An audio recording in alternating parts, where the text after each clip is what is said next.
Hello everyone, hope you're all keeping safe. It's a hard time out there. Hope you are being, while you've been in the lockdown, watch my new channel, Claude and the Bansters.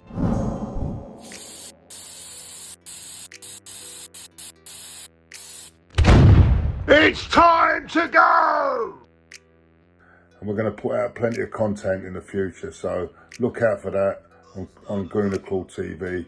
Look out for that. It's going to be really, good. We're going to not just talk about football. We're going to talk about mental health and other things, and also boxing. There'll be boxing chat or other sports as well. So look out for that, and in the future, so it'd be great. I'm really looking forward to it. Anyway, enough about me. This is my top Arsenal 10 players, my top players that since I've been coming since the 70s, and these are my top 10 players. You may not agree. Let's go. Number 10, no doubt about it, the best keeper we've had at the football club is David Seaman. Incredible keeper because he made saves look simple. He never done the spectacular. He made it all look simple, and that's a quality keeper. Always commanded the box well.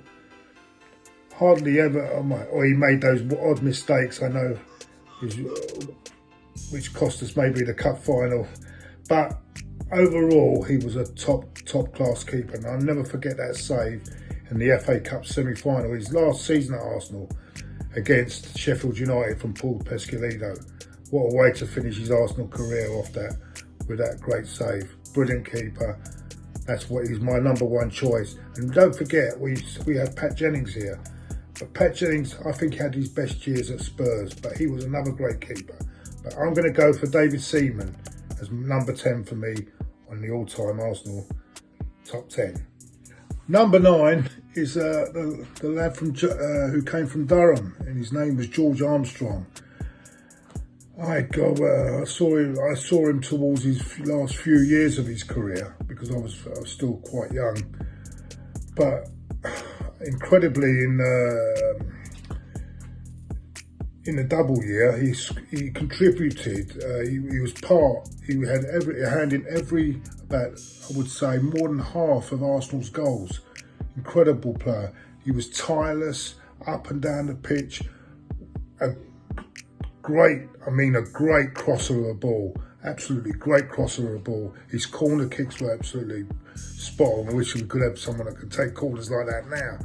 And absolutely amazing footballer, an amazing man. And when he was finished playing, after he's finished playing, I remember he was one of the coaches under Arsene Wenger, and always had little chats with him in Avenel Road just before he passed away. Such a lovely man. Always had time for a chat. Nice guy. He's on my number 9 at the moment, as far as I'm concerned. Number 9, George Armstrong. Number 8, Kenny Sampson. Kenny Sampson joined us in an amazing swap with Clive Allen. What was amazing about this is that we bought Clive Allen from Queen's Park Rangers in a deal only a month earlier. But something wasn't right there. He wasn't really settling in. I don't know what happened, but I think it was all planned. I think because there was a dispute between the QPR and the Crystal Palace chairman. That's what happened. So they didn't do a deal straight between them. So anyway, he joined us. Clive Allen went the other way. I think that was great for Arsenal because I thought Kenny Sampson, to me, was the best left back I've ever seen play for the football club. Brilliant. He could tackle. He could tackle. He didn't even get his shorts dirty. He couldn't even get his shorts dirty. That's how good he was. He's going forward. Great cross of the ball. Had everything. 86 caps. He should have got over 100 for England. He should have got over 100. He would have, if he'd have been playing in today's era, he probably would have got well over 100 caps for England. Fantastic player. Left us in 1988. because we bought Nigel Winterburn, and Winterburn, who previously the season before came in, was playing right back while Kenny was playing left. But then when Winterburn made that left back position his own, Kenny decided to leave the football club, because we'd all bought Lee Dixon that season as well. So we had Lee Dixon at right back and Winterburn at left. But what a terrific player he was. Number 8, Kenny Sampson. Number 7 is that goal machine. Yes, it's Ian right. And, you know, this guy's an amazing person, amazing player, because when you think he didn't start professional till very late on in his, I think 22, 23. But after that, he soon made up for it, because he was a goal machine. He could score all types of goals, clinical. I say to this day, if he'd been in Paris that night and had that one-on-one chance, that we would have won the Champions League. But that's I'm not having a go at Henry, because Henry was great, but on that night, that was a sort of chance Ian Wright would have put away. And amazing striker squad was, until Henry arrived on the scene, our all-time goal scorer, great character in the dressing room, great man, you know, 100% every game. That man gave 100%, not frightened, no fear of no one. Even took on Peter Schmeichel. That's a very brave thing to do, but he took him on. Listen, he's terrific. That's why he is number 7 on my list. At number 6, and to be honest with you, you could have put this top 6 in any order. You could have. There's nothing between any of them really. It's just that I have to name them in order. It was a very hard decision. Number 6, it's got to be that man from the Irishman, Liam Brady. Oh my God, what a player he was! And you know what? When he left Arsenal, it took me a long while to recover, because I was crying the day he left, after the 2 defeats in the cup finals and everything, and then he left. But he wanted to try something different, which is understandable. I would have loved him to have stayed at Arsenal, because he was something else. He had that left foot. He created chances. His passing was pinpoint. He had everything. He could score. He scored goals. He had everything about him. He was a tremendous playmaker. And when he left, it was saddening. And I don't think Arsenal really recovered. They tried to play Ricks but it never really worked. And for a few years, we never really recovered from losing Liam Brady. And for me, he is a proper Arsenal legend. And that's it. That is my number 6. Number 5 is Patrick Vieira. He come from AC Milan. He wasn't getting any games there much. And but when he came on against Sheffield Wednesday, I said, what a player. And I kept singing his name throughout the night. It was only his first game. He came on as a substitute. I think we beat him 4-2 in the end. With Sheffield Wednesday it was. And he came on, and he just took my breath away. It was incredible. I couldn't believe what a player he was. And he developed into probably one of the best midfield players I've ever seen. And you know, he had another one. He could win balls. He had everything in his game. He scored a few goals as well, and yeah, exceptional footballer. Sad to see when he went as well. I think that was really the decline of us. Really, in a small way, him leaving once he left. Although we did go on to got to the final of the Champions League, and without him, and I remember Fabregas had a good game against him that night, but I don't think he was the same once he left Arsenal. He wasn't the same player. I think maybe we got him. He left at the right time, but he's still a big miss, and we've never replaced him. So he goes in at number 5. Number 4 It's Mr. Arsenal himself, Tony Adams.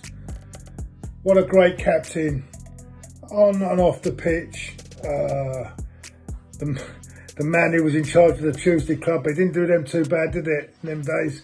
Also, the man who changed things in 97-98 season, when we just lost to Blackburn, and he got the players together and he got into Arsenal and saying, we need to change things, boss. We need to change things. And from then on, he led the change at the back, the way we defended. And we went on to win the title that year. We went after that, we never looked back. Even clawing a 13-point lead at Christmas, we clawed back and we won the title that season.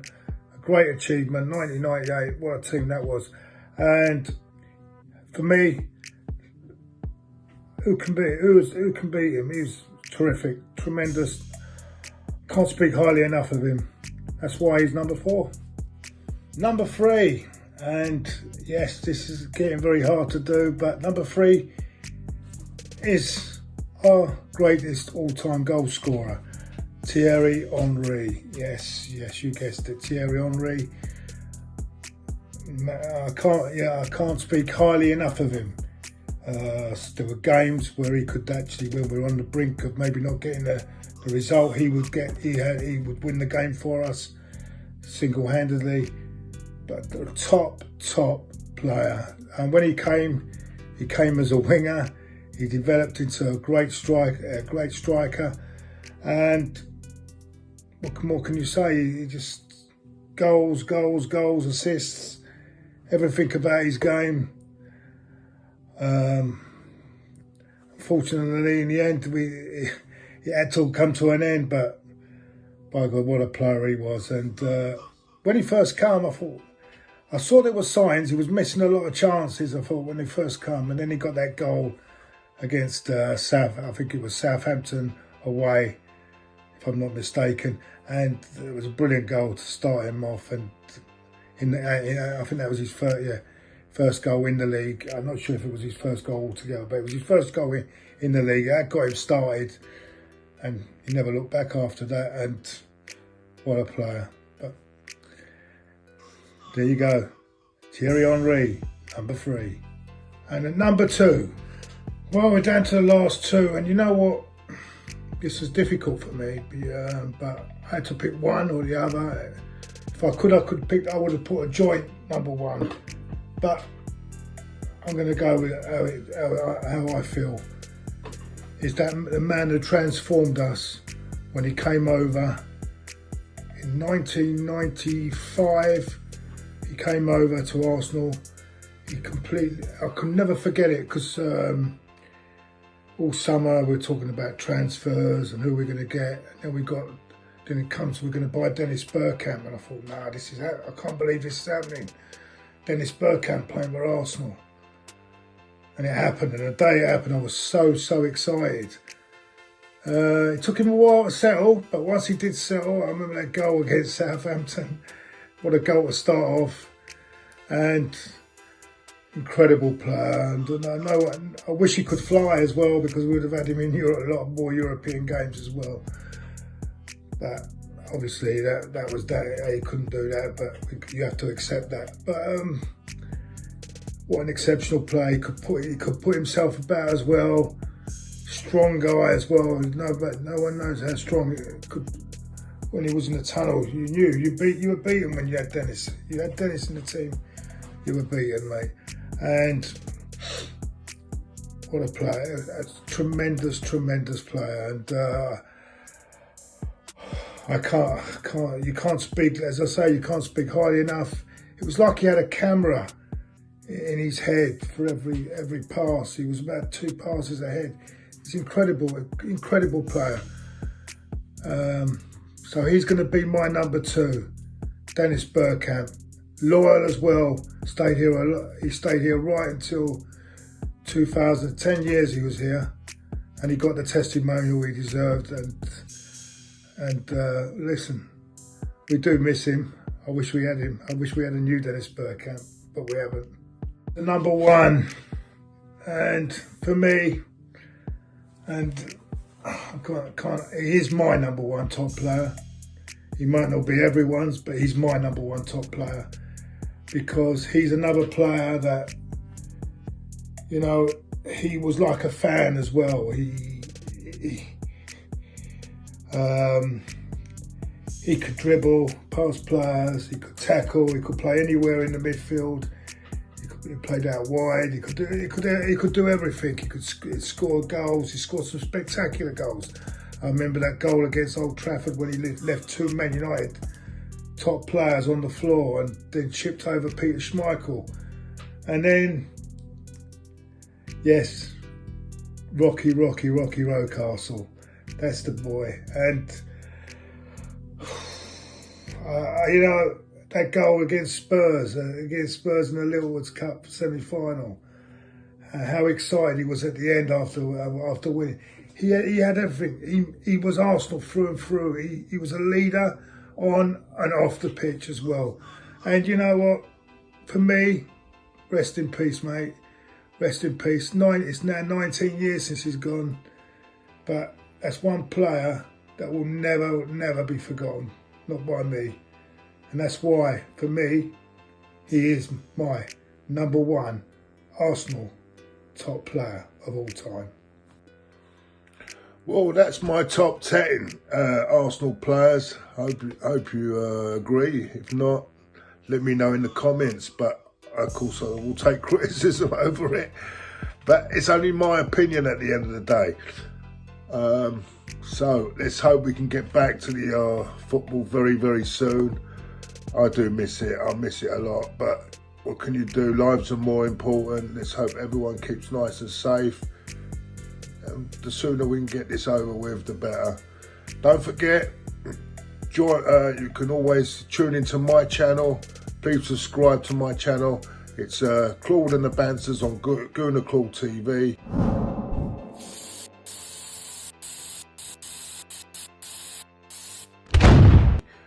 Four great guys have joined me, and we're going to put out plenty of content in the future. For now, take care, everyone. See you soon. The coronavirus has not just affected the world of football, but has affected everybody. But you know what? We can defeat it. There are some steps we can take. Number one, always make sure you wash your hands thoroughly. Number two, if you cough or sneeze, make sure you catch it in a tissue and dispose of it afterwards. And number three, if you're displaying any of the symptoms, always make sure that you self-isolate.